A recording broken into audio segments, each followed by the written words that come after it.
It's February 11th, 2010. This is The Mix. Going to go into the NBA today automatically. We're going to just dive right into it. We're going to talk about, obviously, last night's game with the Celtics and the Lakers. We're not going to talk about Ray Allen's three-point shooting yet. Not just yet. We're going to get into it. Some of it's going to be in the second half. Right now, we're in the first half, and we're going to talk just about the game. Last night with the Lakers and the Celtics, the Lakers won 92-86, unfortunately. I was pulling for the Celtics fan, but the Lakers did pull it off. Their first great big road win for the season. Good for them. It's what they needed. So, now that they're over that hump, let's see if the Celtics can go ahead and beat Orlando on Sunday. Not only that, but they're going to have the game against the Knicks tonight, so that's even going to be more exciting. Last night, the Lakers pulled it off in the second half. They outscored the Celtics 47-33 in the second half, which is why they won. With 4:26 left in the second quarter, the Celtics did have a 15-point lead. Unfortunately, they blew it. They got that 15-point lead from Ray Allen's excitement with his three-point record. When Allen finally tied it and then he broke it, the Celtics exploded in the first quarter, and then they just kept going into the second. Ray Allen getting his three-point record was like them winning a championship. I was excited when I was watching the game. When he tied it, it was like winning a playoff game. When he actually broke it, it was amazing and awesome. I was jumping up and down. Congratulations, Ray Allen. It was awesome watching it with a couple of friends. It was a great, great game at the beginning. And then when the second half came out, the Celtics came out. They were doing all right, but all the energy was kind of out of the place. The Celtics kind of lost energy. The crowd had spent all their energy in the first quarter and then in the second. So unfortunately, I think what happened was the Lakers just had a lot of motivation, a lot of more momentum in the second half. They brought it to the Celtics in the second half, and they won. Also last night, Bynum was playing amazingly great, and it seemed like what it was he was playing for his job. It's kind of ridiculous, but it kind of wasn't because of the whole Carmelo Anthony thing and them trading him for Bynum. So Bynum played extremely, extremely hard last night, I saw. He was awesome. I got to give it to Bynum last night. Kobe did an amazing job too. He scored 23 points. He scored 20 of those points in the second half. They held him to only 3 points in the first, which is why the Celtics were probably doing an awesome job at the beginning. But Kobe just came out and exploded. Gasol had 20 points. 20 points, 10 rebounds Gasol had. Odom had 10 points, 12 rebounds. And Bynum had 16 points and 9 rebounds. Bynum really played well. This was good for the Lakers, but unfortunately it wasn't like the first game a couple of weeks ago when they had Shaq and Daniels. And so without those two key players for the Celtics, their bench was kind of weak.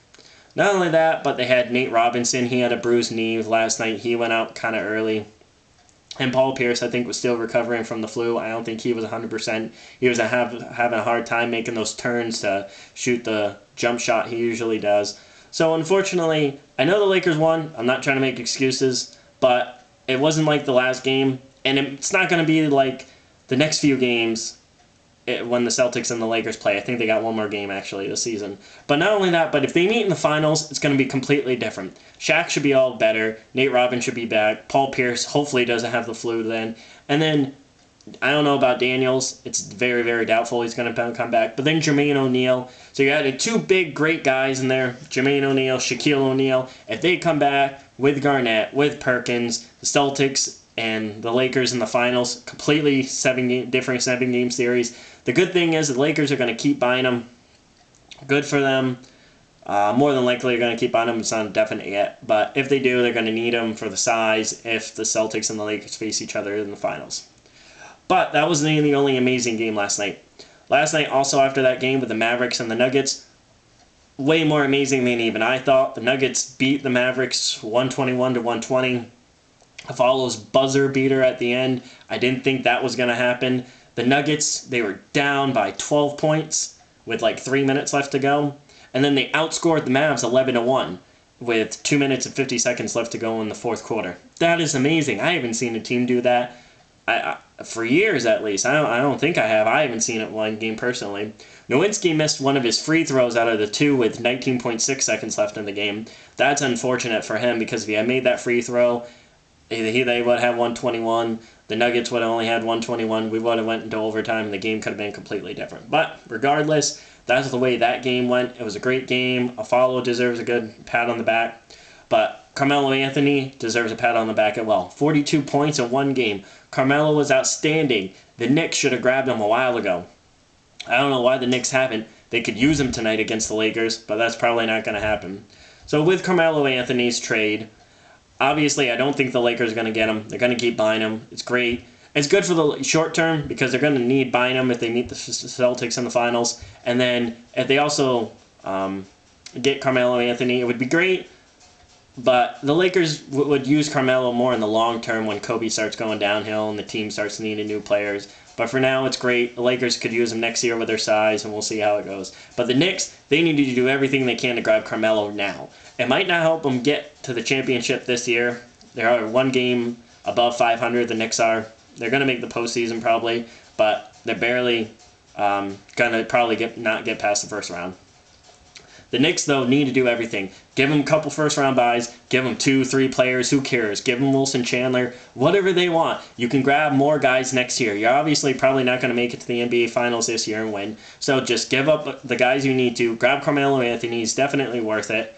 And go from there and try next year. The Knicks can grab a couple of guys, make a good run next year. And then in 2 years, got Chris Paul and Dwight Howard out there. Maybe grab one of them, see what happens. But the Knicks need to do everything they can to try to get Carmelo Anthony now. If they don't, he could go into free agency. If they wait till then all the other teams come back into play. The Lakers could try it. Chicago, who knows? They could go ahead and try to go for him. But so the Knicks need to get him now, not wait till free agency, because then he might decide to go a different direction.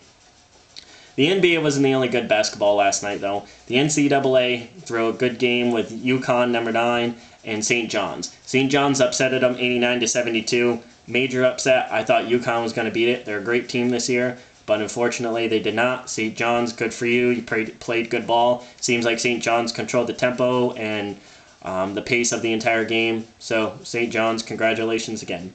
That's first half of the mix. We're going to go into the second half. We're going to talk a little bit of football, more about Ray Allen's three-point buzzer, three-point record, and we're also going to talk about Michael Jordan and the Bobcats.